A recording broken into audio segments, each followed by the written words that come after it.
Bismillahirrahmanirrahim. Assalamualaikum warahmatullahi wabarakatuh. Hopipa Hoiri Ibrahim. Di sini saya akan menjelaskan tentang tarekat. Berasal dari bahasa Arab, yaitu thariqah yang bermakna merupakan sebuah istilah yang merujuk kepada aliran-aliran dalam dunia tasawuf atau sufisme Islam. Secara bahasa berarti jalan atau metode, dan secara konseptual bermakna jalan kering di tengah laut yang merujuk kepada sebuah ayat dalam Al-Quran yang artinya, dan sungguh telah kami wahyukan pada Nabi Musa, tempuhlah perjalanan di malam hari bersama para hamba-hambaku, dan buatlah untuk mereka jalan kering di tengah laut. Quran Surat Toha. Pemimpin sebuah tarekat biasa disebut dengan mursyid, yang berasal dari kata rosyada yang artinya penuntun.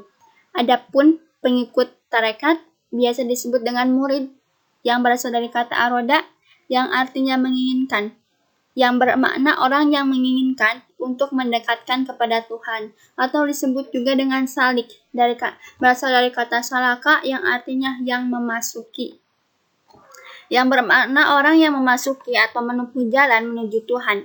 Metafora tarekat sebagai jalan harus dipahami secara khusus sehubung dengan istilah syariat yang juga memiliki arti jalan. Dalam hal ini, tarekat bermakna sebagai jalan yang khusus atau individual, yang merupakan fase kedua dari skema umum tahapan perjalanan keagamaan. Syariat, tarekat, hakikat, dan ma'rifat. Ada banyak aliran tarekat yang berkembang di dunia Islam. Beberapa di antaranya lahir dan besar di Indonesia. Sebagaimana yang dikutip oleh Muhammad Shalihin, seorang penganalisis tarekat dan sufi, mengatakan bahwa ada 8 syarat dalam mempelajari tarekat. Di antaranya yang pertama, qad shahih, menjalani tarekat dengan tujuan yang benar, yakni menjalannya dengan sikap ubudiyah dan dengan niat menghambakan diri kepada Allah. Yang kedua, sidq soris, yakni haruslah memandang gurunya memiliki rahasia keistimewaan yang akan membawa muridnya ke hadapan ilahi. Yang ketiga, adab muridiyah. Orang yang mengikuti tarekat haruslah menjalani tata krama yang dibenarkan oleh agama.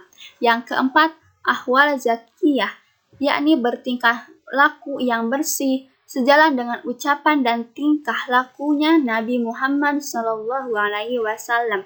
Yang kelima, hifz al-hurmah, yakni menjaga kehormatan, menghormati gurunya, baik ada maupun tidak ada, hidup maupun mati, menghormati sesama saudaranya pemeluk Islam, hormat terhadap yang lebih tua, sayang terhadap yang lebih muda, dan tabah atas permusuhan antar saudara.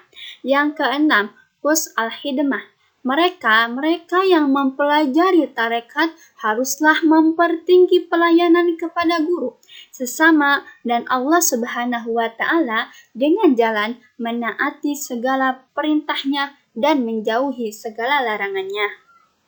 Yang selanjutnya, Raf al-himmah.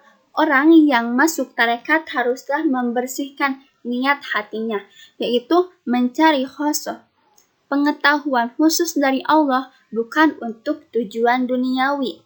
Yang terakhir, nufuz al-ajimah. Orang yang mempelajari tarekat haruslah menjaga tekad dan tujuan demi meraih makrifat khaswas tentang.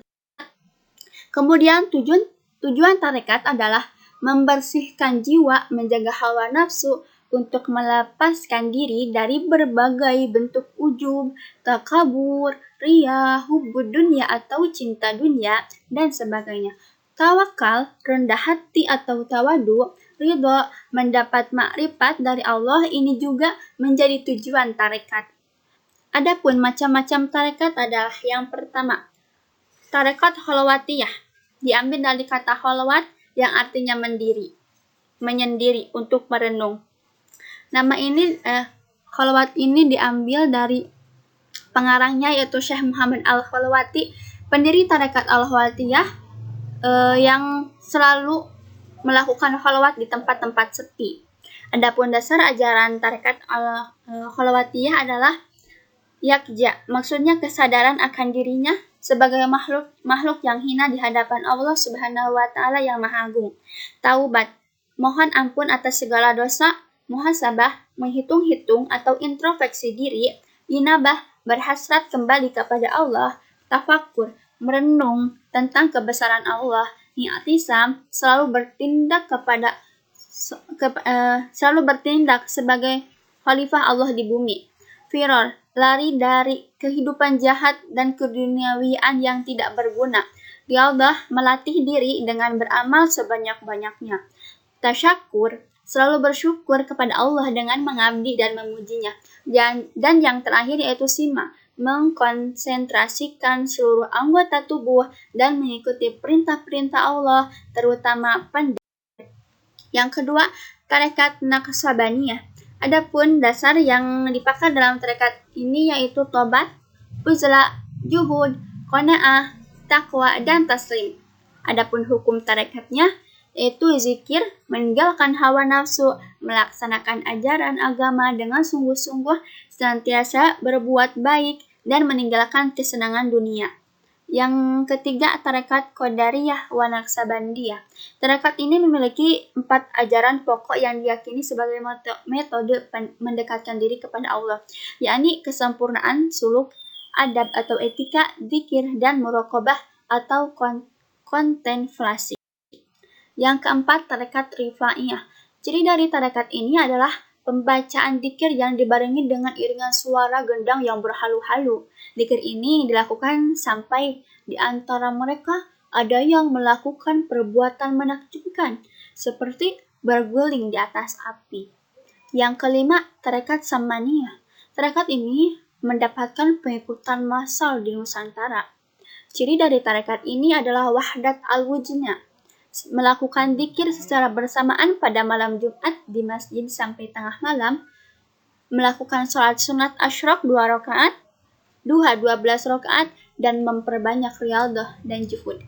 Yang keenam, tarekat Syadziliyah, yakni meninggalkan segala perbuatan yang tidak baik, memelihara segala ibadah yang wajib, menunaikan ibadah yang sunnah semampunya, memperbanyak dzikir kepada Allah, dan membaca sholawat. Yang ketujuh, tarekat Tijamiyah. Tarekat ini dilakukan wirid istighfar 100 kali, tahlil 100 kali. Yang kedelapan, tarekat Suhrawardiyah. Yang mendirikan tarekat ini adalah Syekh Ziyauddin Jahib Suhrawardi, mengikuti disiplin kuno Junaidi al-Baghdadi yang dianggap sebagai pendiri tarekat, yakni pada abad ke-11 Masehi. Yang kesembilan, tarekat Al-Mu'alawiyah, yakni didirikan oleh Maulana Jalaluddin Rumi dari Konya, Turki pada tahun 1274 Hijriah Masehi. Yang ke-10, tarekat Syadziliyah.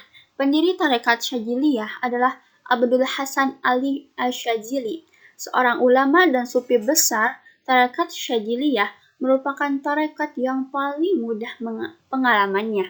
Dengan kata lain, tidak membebani syarat-syarat yang berat kepada syekh tarekat. Kepada mereka diharuskan yang pertama, untuk meninggalkan segala perbuatan maksiat.